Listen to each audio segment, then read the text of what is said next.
देखो let us continue with PYQs of current electricity. तो limitations of Ohm's law कर रहे हैं हम। ये हमें गैलियम आर्सेनाइड का ग्राफ दे रखा है करंट और वोल्टेज के बीच का। देखो देखो करंट और वोल्टेज के बीच का अगर हमें ग्राफ दे रखा है तो इसकी जो स्लोप है वो हमें बताएगी रेजिस्टेंस। तो स्लोप का इन्वर्स आपको रेजिस्टेंस बता रहा है, स्लोप का उल्टा, क्योंकि स्लोप हमारी करंट अपॉन वोल्टेज, लेकिन रेजिस्टेंस क्या होता है, वोल्टेज अपॉन करंट। तो स्लोप क्या होती है, मैंने आपको पहले ही बताया, स्लोप होती है y axis upon x axis. यहाँ वाई एक्सिस करंट है, एक्स एक्सिस वोल्टेज है। तो आप ये देखो स्लोप 1 अपॉन स्लोप जो है वो हमें क्या बता रही है, रेजिस्टेंस, क्योंकि V अपॉन I वो बनेगा। तो स्लोप है मेनली। तो अब हम क्या करते हैं, स्लोप देखने के लिए जहाँ स्लोप नेगेटिव होगी वहाँ पर रेजिस्टेंस भी क्या होगा, नेगेटिव। तो स्लोप को देखने के लिए स्लोप पॉजिटिव है कि नेगेटिव है, उसके लिए हमें टेंजेंट ड्रॉ करने पड़ेंगे। ये आ गए हमारे टेंजेंट, ये है टेंजेंट ड्रॉ किया। मान लो ये हमारा ग्राफ था, गैलियम आर्सेनाइड का ग्राफ, ठीक है। ये वाला जो एंगल बना, टेंजेंट ड्रॉ किया कर्व पे, ये एक्यूट। यहाँ करा ऑब्ट्यूस, तो ऑब्ट्यूस वाला क्या होता है, नेगेटिव रिप्रेजेंट करता है, नेगेटिव स्लोप। तो नेगेटिव स्लोप के लिए ऑब्ट्यूस एंगल देखना है। नेगेटिव स्लोप, कहीं बोले नेगेटिव स्लोप के लिए आपको क्या देखना है, ऑब्ट्यूस स्लोप हमें क्या बता रही है, रेजिस्टेंस। स्लोप नेगेटिव तो रेजिस्टेंस नेगेटिव, तो फिर ये हो जाएगा हमारा ऑब्ट्यूस। और which Ohm's law, where Ohm's law is obeyed, straight line जहाँ दिख रही हो, मुझे ए से बी पे स्ट्रेट लाइन दिख रही है, तो ए से बी पे स्ट्रेट लाइन दिख रही है तो ओम्स लॉ कहाँ ओबे रहा है, ए से बी पर। उसके बाद कर्व्ड दिख रही है, अगर आपको स्ट्रेट दिख रही है तो ओम्स लॉ है, कर्व्ड दिख रही है तो ओम्स लॉ नॉट ओबेड है, नॉन ओमिक कंडक्टर्स बन जाएंगे वो। अब नेक्स्ट है resistivity of various metal. The resistance of the metal wire increases with increasing temperature on the account of, अब resistance of the metal wire increases with increase in temperature। देखो आपने ये पढ़ा था, मेटल के केस में relaxation time decrease होता है और रेजिस्टिविटी इंक्रीज होती है, यही आपने पढ़ा था। उसने पूछा है रेजिस्टेंस क्यों इंक्रीज होता है, रिलैक्सेशन टाइम ढूंढ लो, ठीक है। टेम्परेचर इंक्रीज होने से रिलैक्सेशन टाइम डिक्रीज होता है, ये बी इसका आंसर होगा, ठीक है। और मेटल के केस में होता है रिलैक्सेशन टाइम, और सेमीकंडक्टर के केस में क्या होता था, नंबर डेंसिटी होती थी। Resistivity of the given conductor depends upon, resistivity material और टेम्परेचर पे डिपेंड करती है, तो इसमें मटेरियल तो है नहीं, टेम्परेचर है, तो temperature will be the right answer. Next question है विच ऑफ द फॉलोइंग है negative temperature coefficient. Negative temperature coefficient क्या होता है, देखिए सबसे पहले तो हमें बताना चाहिए टेम्परेचर कॉफिशिएंट क्या होता है। Change in resistivity upon original resistivity, change in temperature, ये होती है। जिसका ये नेगेटिव होगा ना, वो अल्फ़ा उसका नेगेटिव होगा। ये नेगेटिव कब होगा, जब ये कम होगा और ये ज़्यादा होगा। देखो ओरिजिनल जो आपके नॉर्मल टेम्परेचर पे जो ओरिजिनल रेजिस्टिविटी है वो क्या है, ज़्यादा, ठीक है। आप टेम्परेचर बढ़ा रहे हैं, रेजिस्टिविटी कम हो रही है, ये किस केस में होती है, कम हो रही है तो ये कम हो जाएगी टेम्परेचर बढ़ाने से। रेजिस्टिविटी कम किस में होती है, सेमीकंडक्टर के केस में। तो नेगेटिव जो है अल्फ़ा वो किसके लिए होता है, सेमीकंडक्टर के केस में। तो C is your right answer. Very very important, आप देख लीजिए टर्म 1 2021-22 में कितना सिंपल सा क्वेश्चन आया हुआ है। ये IV ग्राफ है, अब ये IV है, ठीक है। At constant temperature as shown in the figure, तो two wires have equal length, equal diameter, length भी इक्वल, डायमीटर मतलब एरिया भी इक्वल। किसकी लार्जर रेजिस्टिविटी होगी, लार्जर रेजिस्टिविटी पूछा उसने। अब अगर मैं फॉर्मूला देखूँ तो मेरे पास फॉर्मूला है R is equal to rho L/A। तो आप ये देखो कि L सेम सा, दोनों वायर्स का A और B का L सेम, ठीक है, और दोनों वायर का एरिया भी सेम। तो बचा क्या, देखिए दोबारा देख लो आप आपके पास वायर A है, उसकी resistivity A, L, A B, ये फॉर्मूला होता है, ठीक है। A तो रो L/A, और दूसरे वाले की RB, LB, और ये AB, रो B, LB, AB, मतलब इसकी लेंथ, इसका रेजिस्टिविटी, दोनों को डिवाइड कर दो, लेंथ बराबर काट दी, एरिया बराबर काट दिया। इसका मतलब R जो है वो इनडायरेक्टली प्रोपोर्शनल किसके हो गया, रेजिस्टिविटी के। मतलब जिस मटेरियल की रेजिस्टिविटी ज़्यादा उसका रेजिस्टेंस ज़्यादा। रेजिस्टेंस के लिए तो मुझे ग्राफ दे रखा है, ठीक है।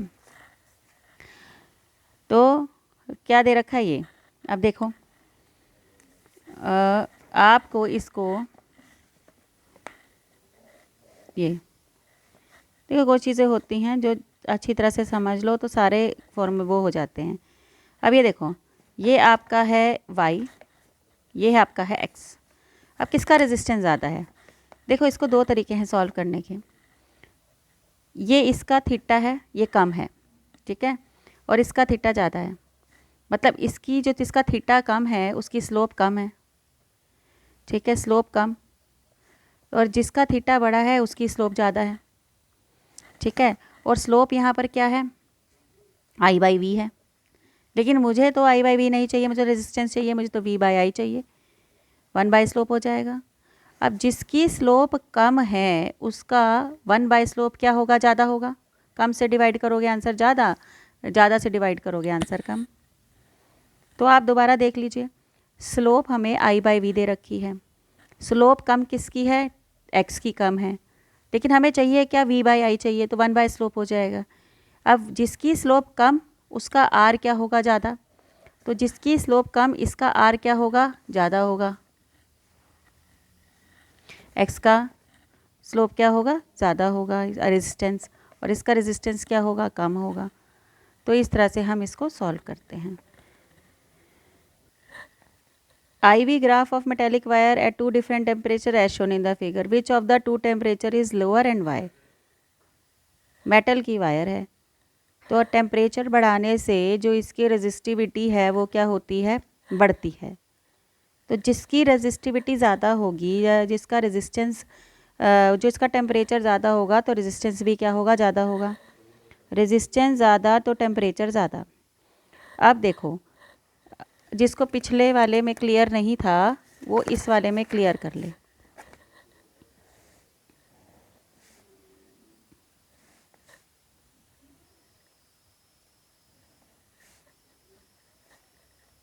और ये हो गया आपका V और ये हो गया आपका I।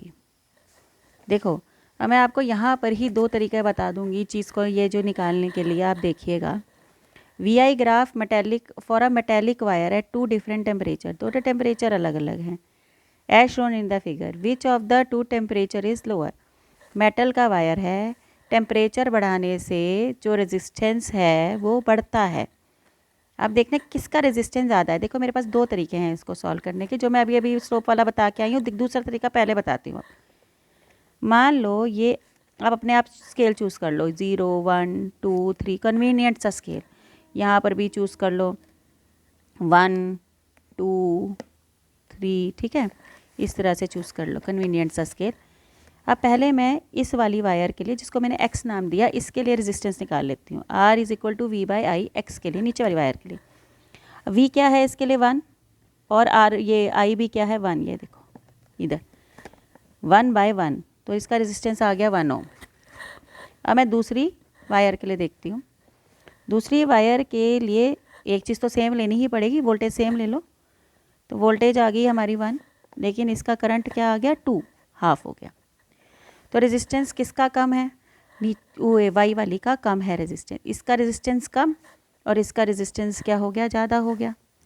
अब जिसका टेम्परेचर के साथ रेजिस्टेंस बढ़ रहा है, इसका मतलब ये टेम्परेचर बढ़ा, T2 बढ़ा, और T1 क्या होगा? छोटा। ये मेटल के केस में है, सेमीकंडक्टर के केस में ये नहीं होता है। देख लेना है ग्राफ किस चीज़ का है। 36। मैं उसको पुराने वाले तरीके से भी सॉल्व करके बता देती हूँ, स्लोप वाले तरीके से। अब देखिए स्लोप निकालिए। स्लोप जो है वो होता है y/x, मतलब कि V/I/V।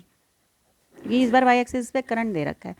अगर y पे वोल्टेज दे रखी होती तो सीधा ही निकल जाता, कोई दिक्कत नहीं थी। इसमें उल्टा दे रखा है, तो 1 स्लोप क्या हो जाएगी? V/I।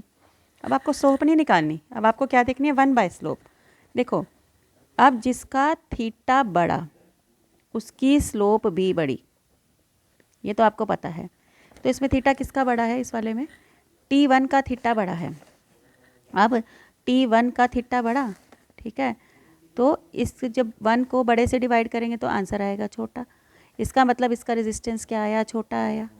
T1 का रेजिस्टेंस छोटा आया और T2 का रेजिस्टेंस क्या आया? फिर से बड़ा आया। इसका मतलब टेम्परेचर क्या है? ये क्या कहते हैं?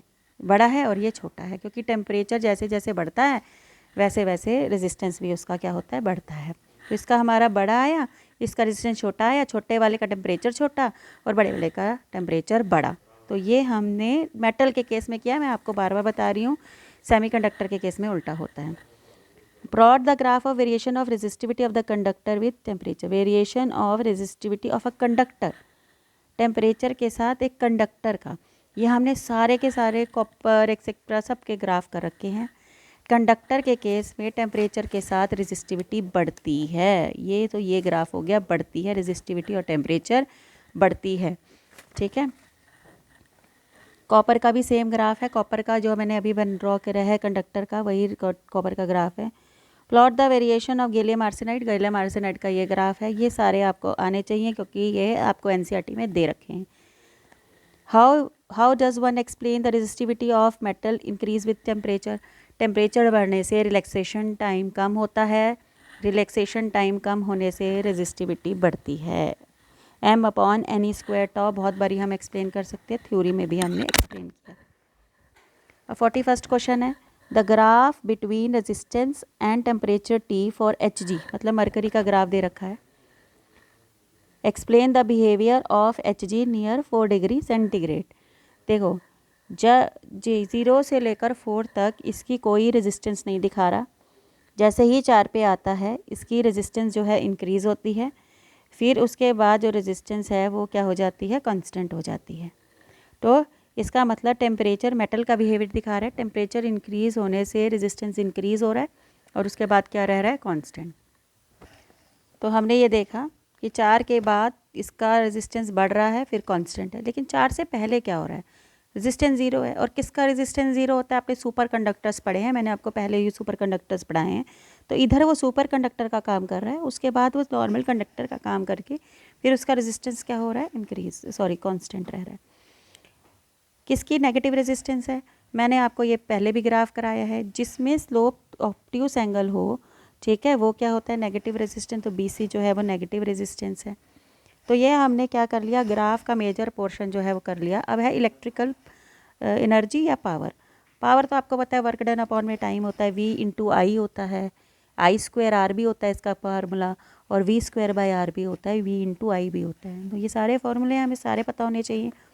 टर्म 1 का है, देखिए क्या क्वेश्चन है, electric power consumed by 220 volt और 100 वॉट पावर दे रखी है, वोल्टेज दे रखी है, when operated at 110 volt, voltage change कर दिया आपने, तो उसकी वोल्टेज क्या हो जाएगी, मतलब उसका पावर क्या हो जाएगी।